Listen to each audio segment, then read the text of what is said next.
with Miss Chanel Hopkins, and I'm trying. Did I say that right, Chanel? Yeah, Chanel Hopkins. Chanel Hopkins, and I'm trying to get her perspective and her perspective on a few things, few different things: men, women, black men and women in particular, um, femininity, masculine energy. We're going to cover a couple of topics.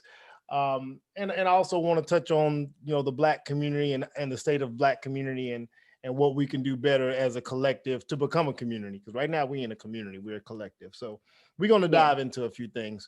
um, One of the things we were just touching on, well, first I'd like her to introduce herself, so go ahead and introduce yourself, Chanel. Yes, I am Chanel Hopkins, CEO of the Beauty and Soul Gypsy brand. I do a lot of self-love work with my makeup brand, with mainly women, but everyone. And so, yeah, Where you from? I am from Dallas, and I currently live in Texas. I'm sorry, I currently live in New York, in Wait, Brooklyn. you Dallas born and raised? I'm Arlington. I'm from Arlington, Hell Texas. no. Hell no. I went through your profile and I swore I saw New York. I So live in New York. you're not a Cowboys fan. I'm not really a football person at all. You know what? You know what? Listen, that works. That works. If you're not, as long as you're not a Cowboy fan, because I was like, this Yeah, is not I'm not. happening. It doesn't No, no. matter. Okay, it's all good. Okay. But one of the things I definitely want to jump into was, in dating and relationships, there's a lot of back and forth, where you see men charging up the women and the women charging up the men, and the energy is oftentimes not coming from a place of love. It's coming from a place of criticism, and it's like neither side is really being receptive to what the others are saying. So I want your perspective on what both sides can do, to create this bond that's absolutely necessary. Well, I feel, for one, the whole independent woman wave is, if you're not a solid and insecure man, that is a major issue in the dating world right now. And I feel like instead of that being a threat, that's just the world that we live in now. Like, the cost of living and everything going on, and women have gotten to the point where it's just like, I could be a homemaker, but it's not a good feeling or a good space to be in when you have to have your hands out in the society that we live in now. It's not, just to thrive in this world now, that just coming to a man with your hands out just does not work.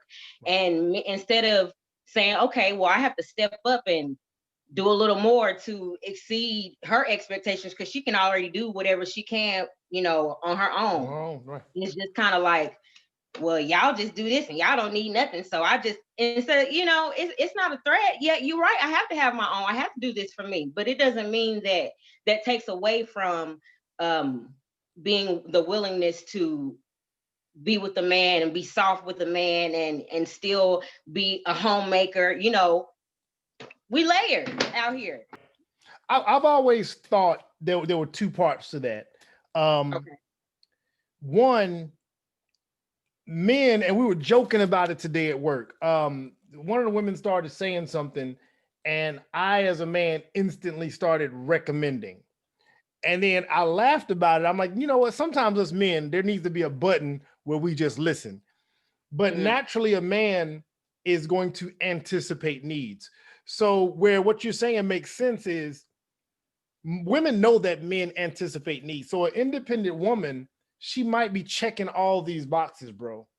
Mhm. But if you can anticipate a need, you're gonna find a way to slide in and help that woman and relieve some of that burden. And Absolutely. in a day and age where so many men are talking about leadership and submission, um, a woman has to be comfortable to take her hands off that wheel. It ain't just finna, she ain't just because you a swinging dick don't mean she gonna be like, okay, you got it. No. Right. That's not how it works. Um, Especially if she's building her own. It's like, I can't let you take this from me. So you got right. to add to it, or you got to get on. Like, I You're can't. an asset or a liability, one way or another, Right. right? The other thing on the fella side, I'll say, um, so what I've known is when men hear strong and independent, I think the adjective strong is just one of those things that some men, when they hear it, our ears, it's like a dog whistle, and it's repulsive. Mm-hmm. I think that they want to get in there. They want to find that space depending on the energy of the woman. If the woman has a bit too much of a strong energy, and if it's vocalized that, oh, I'm this independent and I don't need, then naturally a man is going to fall back. I think oftentimes where a man sees the woman making those moves, he can, again, like I said, I think in most cases will anticipate a need. So I think it's when they hear and they see and they read, I'm independent, I'm independent, I'm independent. That's like a flag that tells them I don't need nobody. And that's not really what y'all are saying. Right. Y'all are just hey, I kind of got this. So I think the middle ground must be somewhere in that communication to a degree. Mm-hmm. I feel in a lot of cases it's an excuse. It's like, okay, well, you said that, so I'm gonna just tap out. Yeah. But those are those they can sense how headstrong you are, so they don't want to take that on. They don't want to challenge that. They don't want to elevate themselves to pursue a woman like that. So it's just like, okay, she on that independent wave, so I'm gonna just, pass on that. What's your experience in that? That I'm speaking from experience. Yes. Yeah, like I see you doing this. Oh, okay, that's dope. All right. And kind of like a disappearing act, and then they'll tap back in like, oh, I'm happy to see you doing great, but wanting to keep a friendship going. It's like they're afraid to actually pursue something like a dating experience. As soon as you talk about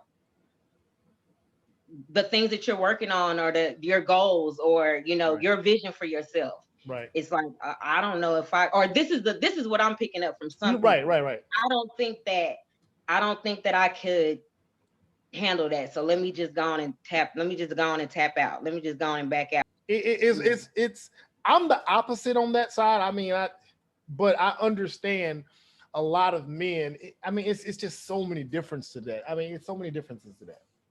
You know what? To be honest, I understand too. That's why I sense that that's what it is. I pick up on it. Yeah. I'm like, I know that's what it is, because you can have great conversation, hit it off, but it's like, as soon as I said this, as soon as they're like, okay, so what do you do, or what are you trying to do, or what are you working on? I'm like, oh, okay, it's a shift. So does that make it difficult as far as the type of men you find yourself interested? I mean, I'll go even further. Again, a younger man, would you date younger because of that? I don't see myself. No. She said, no. I need somebody in my age group to roll with me, and I'm good. Okay. Because like I said, men will do that. Men will say, forget it. You know what I'm saying? These are. I feel like, so when you have those few men that kind of don't know how to deal with the shift, and then they come across women who are leading with that, it's like, well, damn, Right. So can't live out here. So what? See, and this is, and I'm gonna go into one more thing, but I'm gonna let you go into something. But so what's troublesome to me about that is we have the resources to be in a different position than we've ever been as a collective. Mm-hmm. You got a man making his way. You got a woman making her way. And if y'all can just put that together and get something figured out. I know age disparities, and I mean, you got to check off something. Does he want children? Does she want children? All those things. Right. But if you can put those things together, and I know the concept of a power couple, is so cliche now, and it's not necessarily something that men who are established aspire for. Men who establish ain't looking for a power couple dynamic. But if more of us would let that thing, I mean, can you imagine just if she's getting it, I'm getting it, and then we just all putting it together and we just getting it and we just rolling it back into the community and we just getting it. And then I've had this conversation a couple times when it comes to community building. Another thing outside of dating, just in, you know, the Black community, not being not being able to have connections with the opposite sex without, you know, expecting more, and completely being okay with walking away from a potentially awesome connection based on attraction. That is a big. Hold on. Roll. Okay, I thought you were going. Okay, roll that back again. So you know, say you approach a woman and she says that she doesn't want romantic interest, but you know, y'all have things that you can build on and other, you know, ways to build and come together and build a relationship. But you know, a lot of men are not interested because it's like, oh no, I was trying to get with you. I don't want to. We can't be a community if you're not just trying to get to know me just because I'm a sister, you know, you know what? So this is a mirror moment. That there is a lot of truth to that. Now, I will say this: if it's business from day one, I'm gonna keep it business from day one. Right.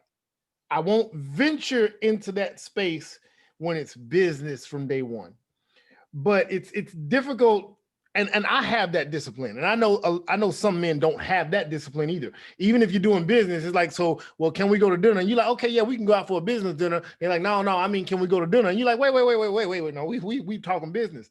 But on the other side, I feel the brothers a little bit. It's like if I'm approaching you on this, and then you rebuff me, but hey, we can connect this way. That's hard. It's hard in the face of rejection to see beyond what you want. You know, it's hard to you know, your short-term interests are ruining those long-term incentives. You know what I'm saying? So you're right. How do we get past that? Well, when you put it like that, I totally get what you're saying. Yeah. But how about it not be a situation where every woman you're attracted to, you want to approach in that way? Right. Like, okay, I'm attracted to her, but let me see if it's something past the physical. Right. You know, and see if we can build on, you know, it's not always, oh, she look good, so let me try this. It doesn't you know what? always... I would say, okay, if there's physical attraction, you shoot your shot, and she's not interested, then okay, I'm leaning where you're going, because then we can do business.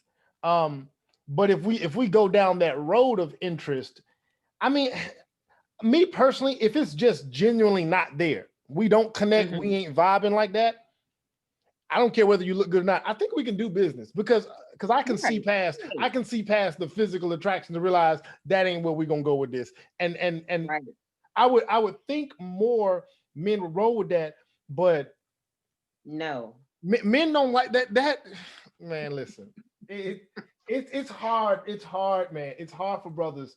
I know, because that's how the friend zone got created. The friend zone is a fake place. Brothers, the friend zone is a fake place, and it's your fault. It's your fault the friend zone exists. I say friends, and I say this with love. When a woman rebuffs you and puts you in the friend zone, it ain't for you to get back out of, and it's not for you to hide in this disingenuous space for an opportunity where she's vulnerable and say, hey, you know, here goes my dick. No, you in the friend zone. Right. So everything you're doing, business, connections, and everything, that's all friend zone stuff. So I think that's where us men can kind of get into a space where we just gonna chill and wait for y'all to get ready, and then we're gonna pop out the friend zone like, hey, I've been here waiting. No, it's not how it works. Right.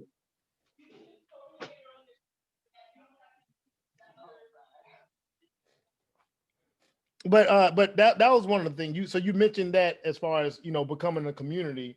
What are some more ideas you have as far as the Black collective? And I say collective because we're this group, Um, and we need to become that community.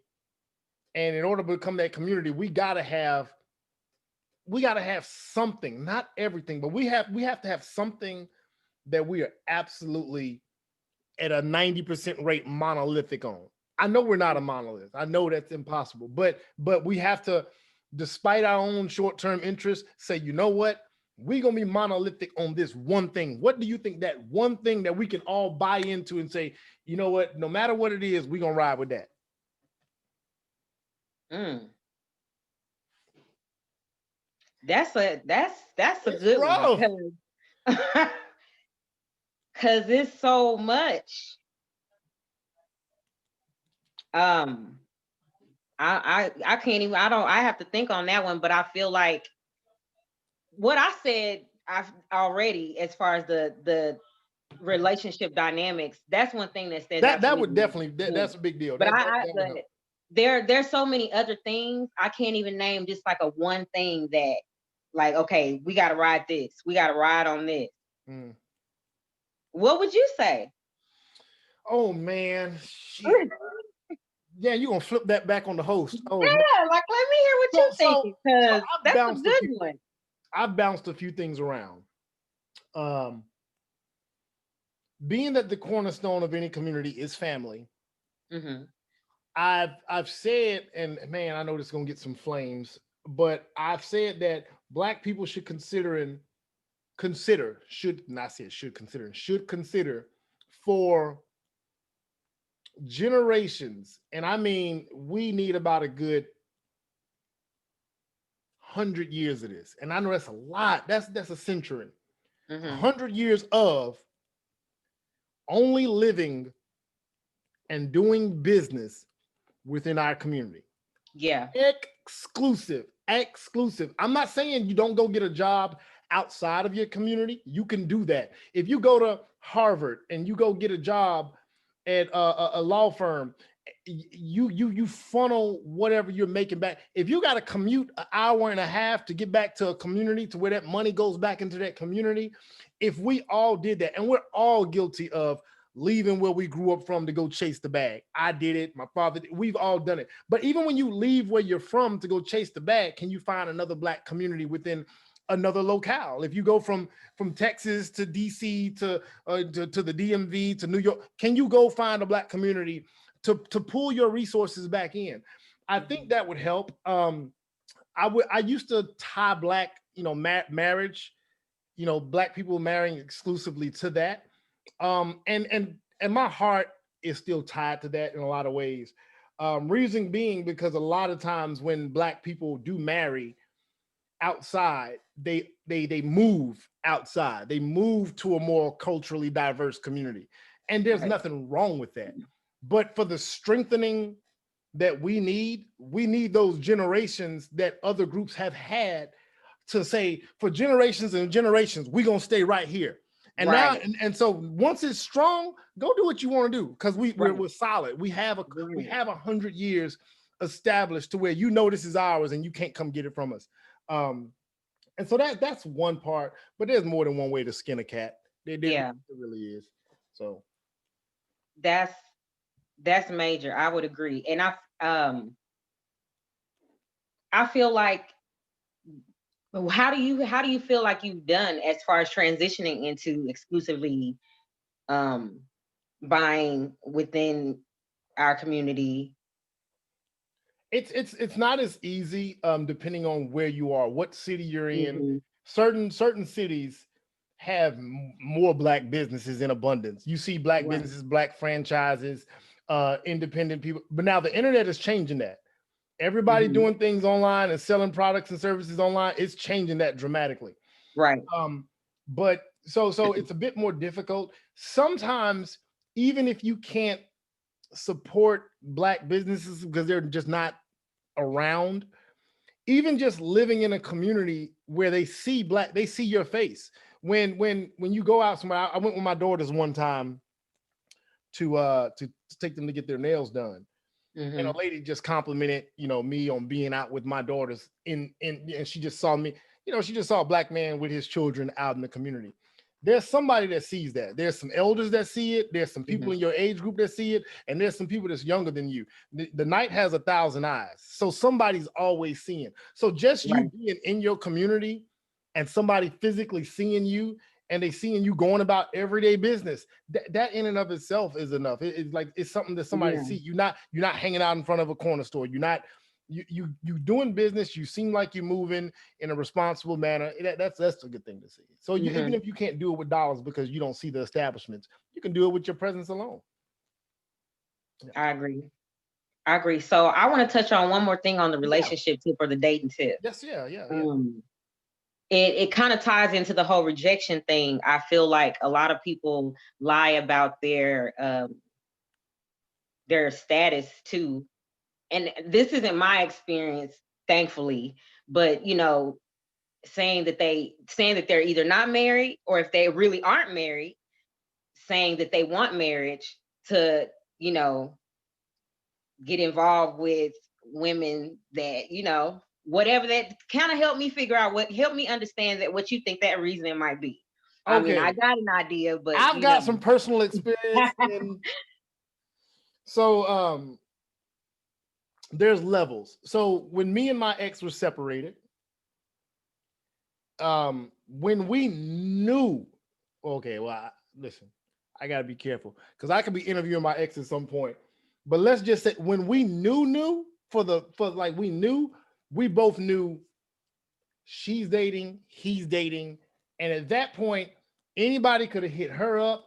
Or I could, like, I met her, like, so it was understood that we were separated and it wasn't no getting back together. It was known, It was understood. We didn't cross state lines. We didn't put that paperwork. It was understood, it's known. Right. The tricky part that I know from the marriage perspective is that you have somebody tell you they separated and they just living downstairs in the basement. I'm sorry. Even if the dynamic is done, being under that same roof is a problem. And then there's some people just hiding whole marriages altogether. I mean, it's dudes telling you they single and they ain't even separated. Their marriage is great. They living a whole life. I mean, it's people that are engaged. I've seen people have a whole relationship and then pop up engaged, like on their timeline, and women are left like, wait a minute, engaged? Like, how did this happen? The other part is lying. And I'm gonna say lying. I ain't saying faking. I'm saying lying. Lying, saying you looking for marriage when you know you ain't. Now that I do have experience with that. Yeah. Well, go with yours, and I'll go with mine. Go with your experience with that. Just, you know, the whole, whenever you start those first few conversations where you're like, okay, what are you looking for? Where, you know, what are your interests? What are your intentions? And it's just like, yeah, you know, I want to get married, you know, have some kids, you know. I'm like, okay, cool. And the actions don't add up. And what are those actions? You know, I'm the type of person, I pick up fast, so I don't have experience where I've had a tug of war with a man, you know, dealing with that. I'm just like, oh, okay, so you playing, so you out. Right. But I have had people that have tried it, and I'm like, how do you know what I'm looking for? You're telling me you want marriage and assuming that you have to lie. Not, you know. Because men have been groomed to believe, listen, we have been told, drop the I want marriage and stability word and the concept, and the women are gonna flock to you. Exactly. I've had people, no joke. So me and my last girlfriend were together, and we were knocking on that door. We really were. And I was in a place at a certain point where I'm like, look, and I have to explain this to women. There's desiring marriage, and then there's being ready for marriage. Absolutely. Being ready is depending on what that man inside him, the things that for him to feel as confident as he can as a husband. When I was younger, got married the first time, we were living in an apartment paying rent, and you know, I gave her a ring, and we were in our early 20s, right? And that was good. We started out in life, right? And I felt good about that. I was confident, and you know, I can pay bills, I can do this, do that. You know, if you know she had a baby and needed to take some time off, I can work 2 jobs, I can do this. Right. Now, what I want to present is not a ring. See, now I think I'm not thinking, I know if I'm presenting a ring, I'm presenting a deed to a house. Okay, here's two things. So when you come into this relationship, when you come into this is yours, and not just a ring, but this is yours. Here's these keys. So if it all fails, if I die tomorrow, if I hit the dirt tomorrow, that woman is good, that property is hers, this and that. So those are the things at 38 that I find to be of value, and that I find to be means I'm ready, as opposed to at 21. So that's a genuine side of it. The other one is the bullshit side of it. The bullshit side of it, I'm just gonna say I want it, or even worse, propose. I mean, there are dudes who propose to women just to keep them on the hook for a little while longer, and that's messed up.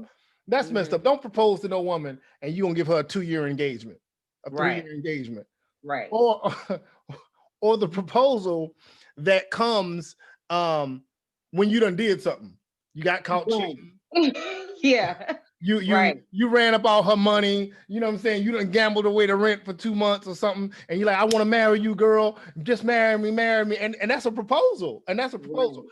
I also think it's a lot of y'all women who claiming to be proposed to, and that was a proposal y'all got. Baby girl, that was not a proposal. That was a desperate plea. I see it on Facebook all the time. I've been proposed to 2 and 5 times. No, you didn't. That nigga did something, and then he proposed to you, and then you was like, oh no, that don't count in the proposal book. The proposal book is a real thing. Like you were ready to say yes, and everything. I hate to say like a fairy tale, but y'all already discussed it, so it was predetermined that you were gonna say yes, and he proposed.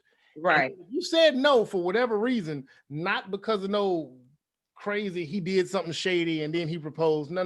That's not it. Right. But if you felt some way after he proposed, and you realized you weren't ready, I think that's genuine. So I'm just questioning all these proposals. Women always talking about they've been proposed to 4 and 3 and 2 and 5 times. I don't buy it.